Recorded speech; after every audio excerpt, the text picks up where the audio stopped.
Welcome to the Protagonist Pub. My name is Tammy, and this is where characters gather.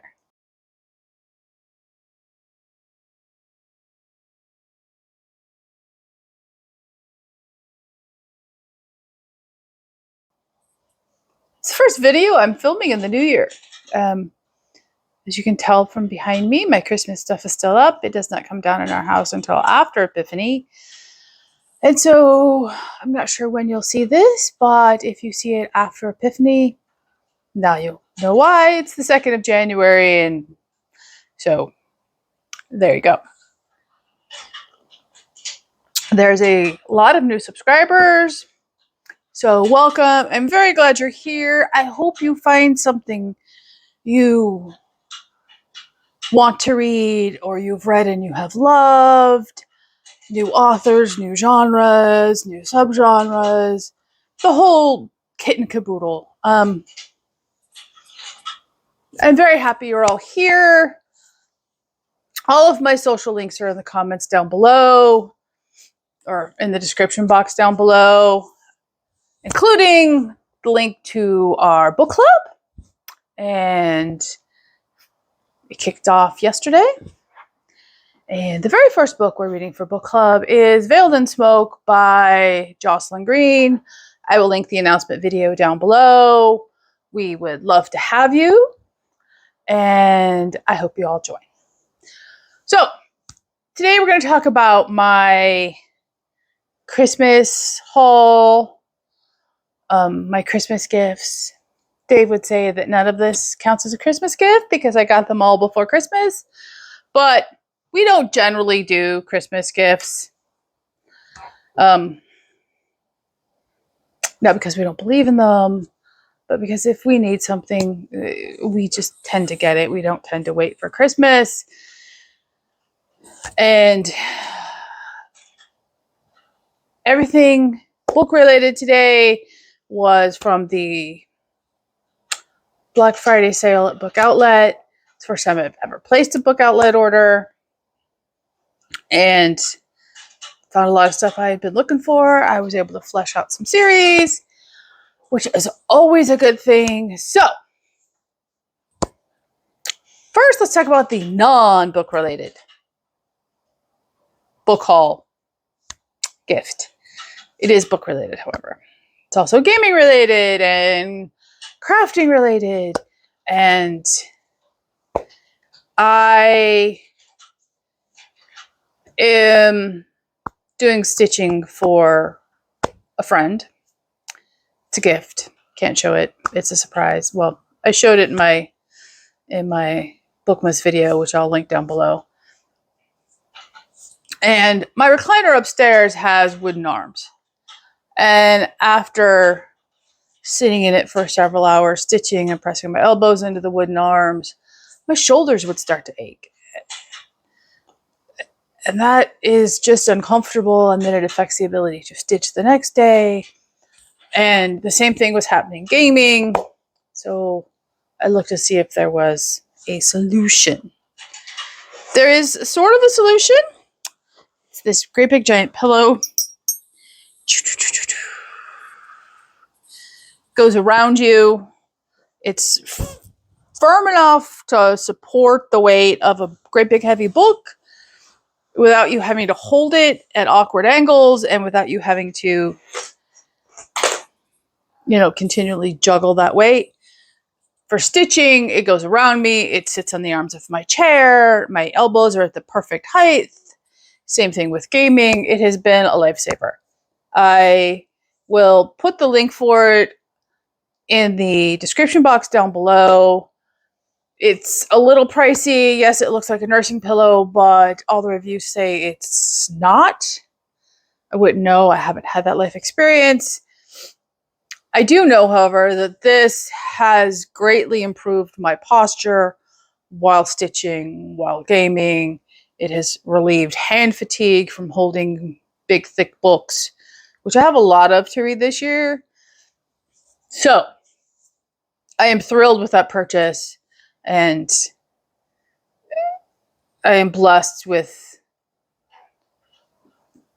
a husband who listens to me and For that, I'm eternally thankful. Okay, now the reason you're all here. Books. So, they're roughly in genres. I will try to keep them within genres for the timestamp. If a book sneaks in at the end because it's out of order, I apologize. I pulled them from my bookcase. So, no huge promises. So first up, let's do the fantasy purchases. First up is All the Seas of the World by Guy Gavriel Kay. I've heard a lot about this fantasy author. He's either beloved or he's not. I have not read anything by him. This was available on Book Outlet when I ordered it. It's a nice, great, paperback. So I will read you the back. On a dark night along a lonely stretch of coast, a small ship sends two people ashore. Their purpose is assassination. They have been hired by two of the most dangerous men alive to alter the balance of power in the world. If they succeed, consequences will affect the destinies of empires and lives both great and small. One of those arriving at the beach is a woman abducted by corsairs as a child and sold into years of servitude. Having escaped, she is trying to chart her own course and is bent upon revenge. Another is a seafaring merchant who still remembers being exiled as a child with his family from their home, for their faith, a moment that never leaves him. In what follows, through a story both intimate and epic, unforgettable characters are immersed in the fierce and deadly struggles that define their time. It sounds interesting. I'm interested in the author, and so I picked this one up. Next up is Flint and Mirror by John Crowley. This was 100% impulse pickup. I've heard nothing about it. I know nothing about the author. It's very tiny for a fantasy book. It's not even the width of two fingers. I mean, it's just over the width of, try not to use my middle finger there. It's the width of one finger. And it's not, long and skinny. It's, it's short. This is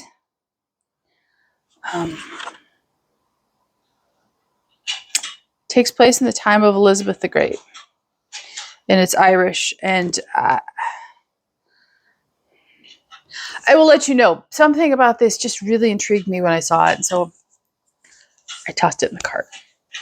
The next two flush out a series for me. It's a series all over the board for me. The first book is on my Kindle. It's a Kindle purchase.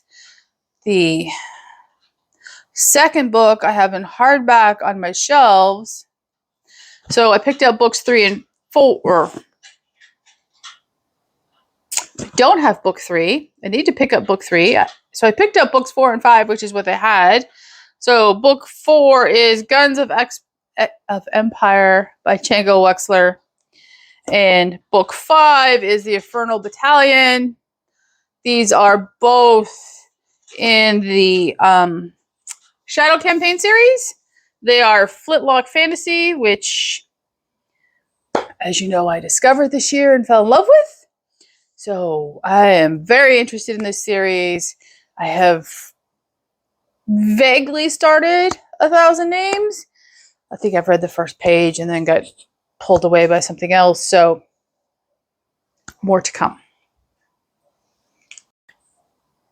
Okay, next up, we're going to talk about my science fiction picks. And I was really in the mood for science fiction. I picked up 2 complete series and a standalone. One of those series was a long-standing on my wish list series. First time I have seen it.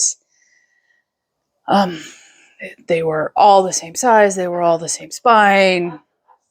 It was a no-brainer pickup for me. So that was the Lady Astronaut series by Mary Robinette Kowal. This is the first book, The Calculating Stars. The second book is The Faded Sky.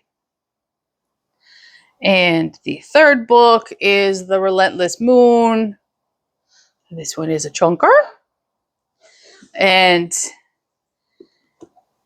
The Calculating Stars was one of the choices for on the first book for book club. Did not get selected, unfortunately. However, I will still be reading it this year. I have wanted to read this novel for a very long time. And so we shall see. The next up is the standalone in science fiction. That is The Battle of the Linguist Mages by Scott O'More. I know nothing about this author. I have never heard of this book before I purchased it on Book Outlet. It may be a complete flop, but it was massively on sale, so it was worth the risk to me. So I will read you the inside flap. In modern-day Los Angeles, a shadow faction led by the governor of California develops the arcane art of combat linguistics, planting the seed of a future totalitarian empire. Isobel is the queen of the medieval rave-themed VR game Sparkle Dungeon. Her prowess in the game makes her an ideal candidate to learn the secrets of power morph memes, unnaturally dense units of meaning that warp perception when skillfully pronounced. But Isabel's reputation makes her the large target of a strange resistance movement led by spellcasting anarchists, who may be the only thing stopping a cabal from toppling California over the edge of a terrible transformation with 40 million lives at stake. Time is short for Isabel to level up and choose a side, because the cabal that has attracted much bigger and weirder enemies than the anarchist resistance, emerging from dark and vicious dimension of reality, and heading straight for planet Earth. It sounds like fun. It sounds like it's a big mashup of a little bit of everything. So, we shall see. Next up is the series that I love the covers. The covers remind me of the author Kathy McCrum, who loves cats and has cats in her entire Children of the Consortium series.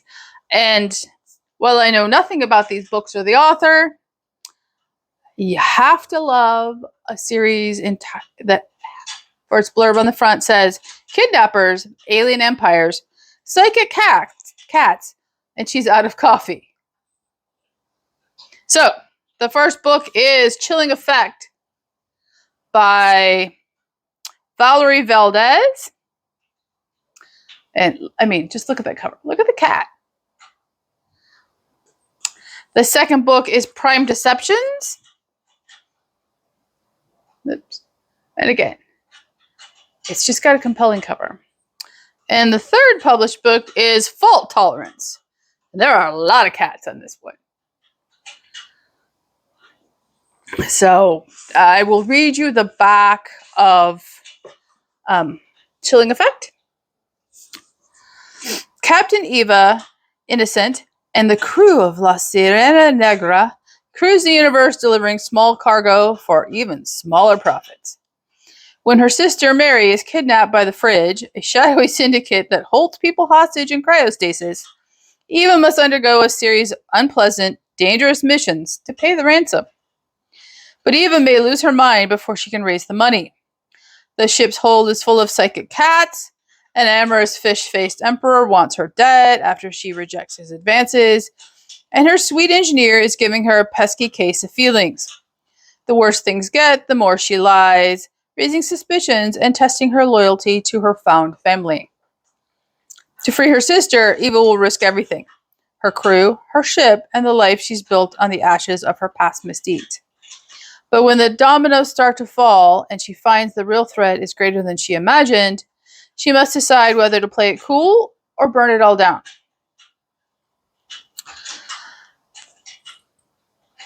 It sounds fun. It sounds... I mean, come on. Psychic cats and a fish-faced emperor? Yeah. Once again, I'll let you know. Don't know if they were on sale. They had compelling covers. Sometimes life tells you to buy compelling covers. Okay. Next up is historical fiction. I have, for the most part, separated out the Christian historical fiction from the historical fiction stack. So there will be a separate timestamp for Christian historical fiction.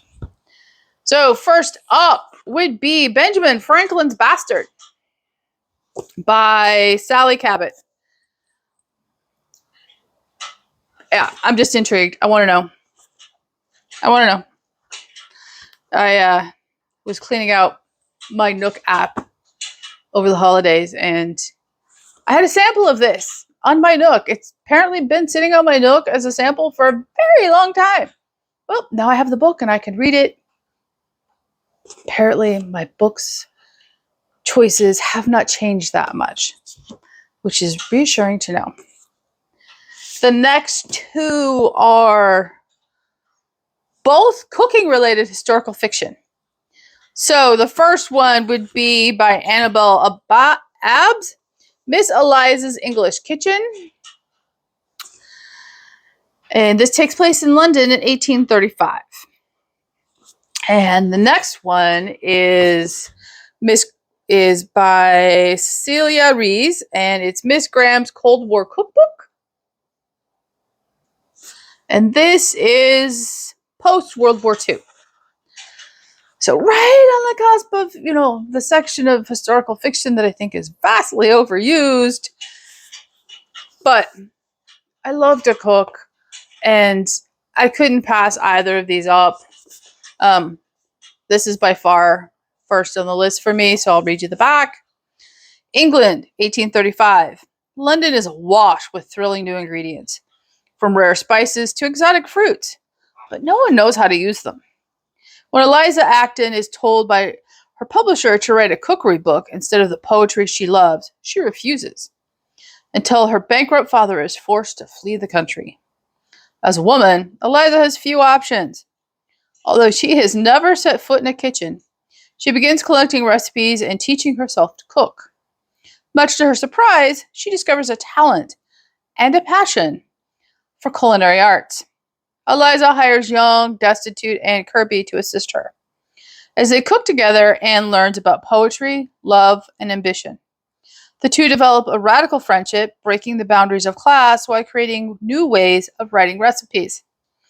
But when Anne discovers a secret in Eliza's past and finds a voice of her own, their friendship starts to fray. Based on the true story of the first modern cookery writer, Miss Eliza's English Kitchen is a spellbinding novel about female friendship and the struggle for independence and the transcendent pleasures and solace of food. Again, this is very, very high on my interest list.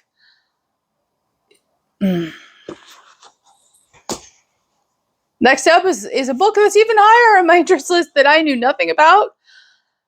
Cover caught my attention, and that would be The Lady Brewer of London by Karen Brooks. Look at that cover. Just look at it. Tell me you don't want to read that. She also wrote The Lost Smith's Daughter. Don't know anything about that either. It sounds interesting. I will wait to see if I like this one before I go track that down. Oh, she also wrote something called The Chocolate Maker's Wife. Yeah. Need to read these. I'll read you the back. In 1405, the daughter of a wealthy merchant, Annika Sheldrake, suddenly finds her family bankrupt when her father's ship is swept away at sea. Forced to find a way to provide for herself and her siblings, Annika makes a bold deal. Annika turns to her late mother's family business, brewing ale. Armed with her mother's recipes, Annika makes a bold deal with her father's aristocratic employer, putting her home and family at risk. Thanks to her fierce determination, Annika's brew wins a following and begins to turn a profit. But her rise threatens some in her community, and those closest to her are left to pay the price. As Annika slowly pieces her life together again, she finds an unlikely ally in a London brothel owner. Determined to reclaim her livelihood and her family, Annika vows not to let anyone stand in the way of forging her own destiny. hmm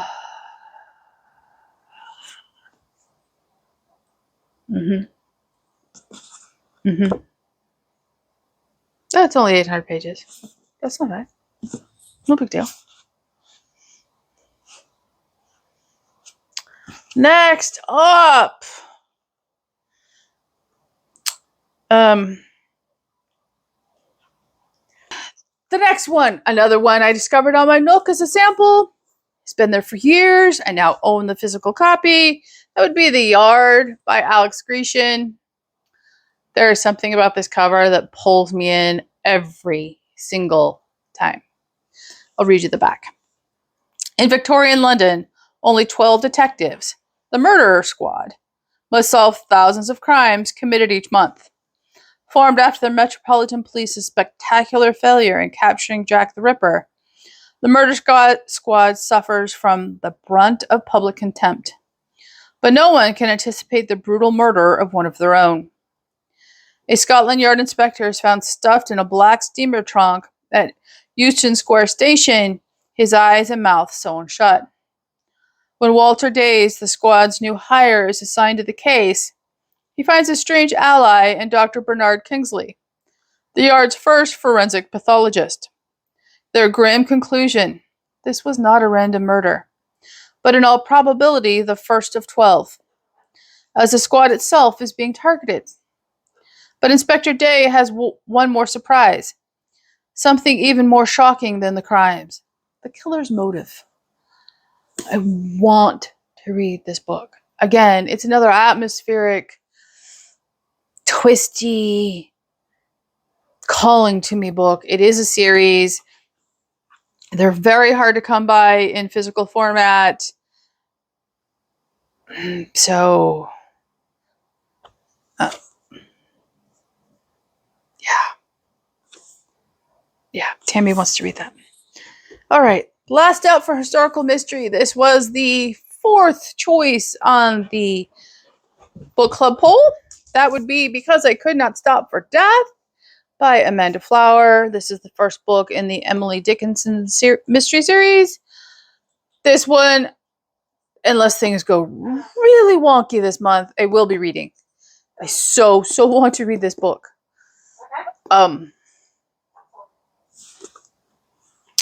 I will read you the author's dedication. I found it incredibly touching. It's not very long, but I loved her dedication. For Isabella Bell Flower, I see Emily in you and cannot wait to see your impact on the world. You are loved beyond measure. That is just a beautiful dedication from a mother to her daughter. And immediately on the next page is a quote from Emily. Because I could not stop for death, he kindly stopped for me. The carriage held but just ourselves, and immortality.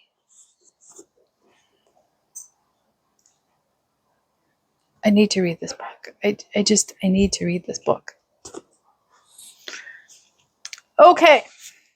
Next up would be Christian historical fiction. Okay, made some room. So, next up, Christian historical fiction. I fleshed out series. I've picked up a couple of new. So let's do the series flesh out first. Next, first. Really?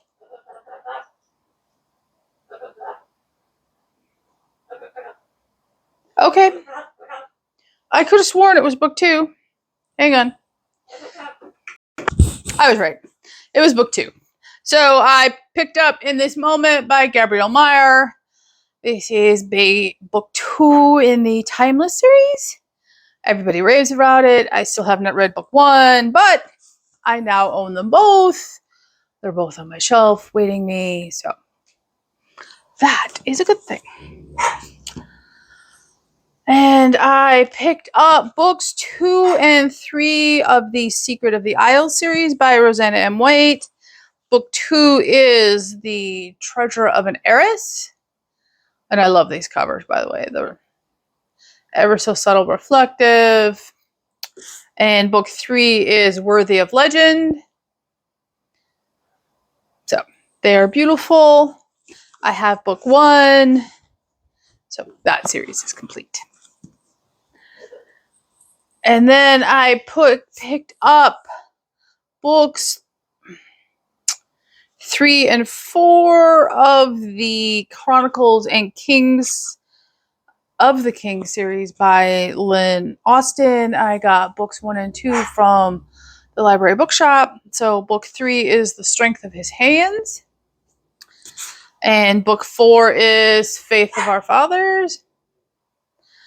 So biblical fiction. I can sit down and just read them. And the next series I fleshed out was the Brides of Hope Mountain series. Book 2 I had to pick up from Amazon because it wasn't available on Book Outlet. Book 3 I got from Book Outlet. So I already had book 1. It was in my birthday haul, which I'll link down below. Book 2 is Woman of Sunlight. Again, look at that cover. And book 3 is Her Secret Song. So that series is complete and waiting for me to sit down and read. Nothing like a good series. It's just finished and just says, okay, now you can start and read the whole thing. Okay, the last 2. This is the first in the series. It is, for some reason, very hard to find physical copies of this book. I'm not sure why that is, but it is the Hearts on the Heath series by Christiane Hunter. The first one is Vying for the Viscount. For the Viscount, I'm sorry. And I love this cover. The horses, the estate in the back, the jaunty, feather in her cap. I love this. I will read you the back. For Hudson, the newly titled Viscount Stilton, moving to England from India, where he was born and raised, was already an arduous enough endeavor. When he learns the fate of the racing empire he inherited, along with his title, depends on him getting in the good graces of another stable owner, he's even more at a loss. The stable at the neighboring estate has been Miss Bianca Snowley's refuge for years. And when a strange man appears to be stealing the horses, she jumps to their protection without a second thought. Upon learning Hudson is actually the new owner, she can't help but be intrigued by the area's newest eligible bachelor. Any thought of romance is quickly set aside, however, when Hudson proposes they work together to secure a suitable spouse for each other. As their friendship grows, Hudson and Bianca begin to reconsider what they truly want in life. But will societal expectations and the weight of their responsibilities keep them from pursuing their true desires? And as you can hear, Fireball is upset that someone else came home across the street. Yes, I have slightly crazy dogs on occasion. Okay, last up for Christian historical fiction is A Beautiful Disguise by Rosanna M. White. It is book 1 in the Imposter series. And it is set in Edwardian London, one of my favorite time periods for historical fiction. I love this cover. I don't want to read the back because I don't want it to be spoiled. Everything about this I love. Just everything about this I love. So, we shall see. Okay, the last 2 are library hauls. And I normally do a short for this on Instagram. But I just thought I would include it here. In large part because one of them is a Brandon Sanderson Hall book. It is from his Secret Projects, and it is the Frugal Wizard's Handbook for Surviving Medieval England. I am roughly halfway through this, and I gotta tell you, I'm not really enjoying it. It's illustrated. The illustrations are cute. However, trying to find an example here. Here we go.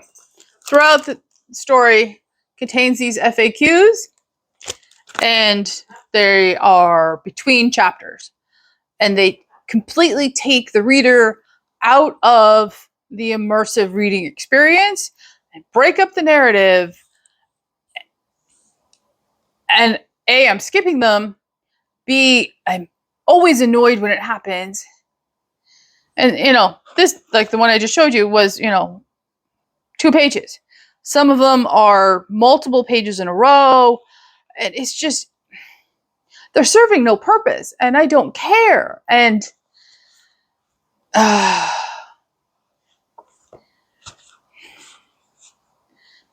this is not up to what I would consider Brandon Sanderson's writing to be. I am undecided about finishing. That's the best I can say. And the other library haul is The Adventures of Amina al-Sarafi. This is nautical science fiction fantasy. It is my first by this author. By the way, the author is Shannon Chakraborty. And the reason I picked it up is it is a mature female protagonist. It is nautical. It sounded fun. Unfortunately, I am on page 6, and I am not loving the experience so far. I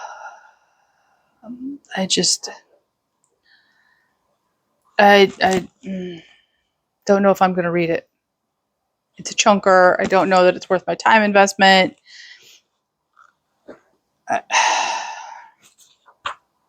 I don't know. That's the great. I don't know.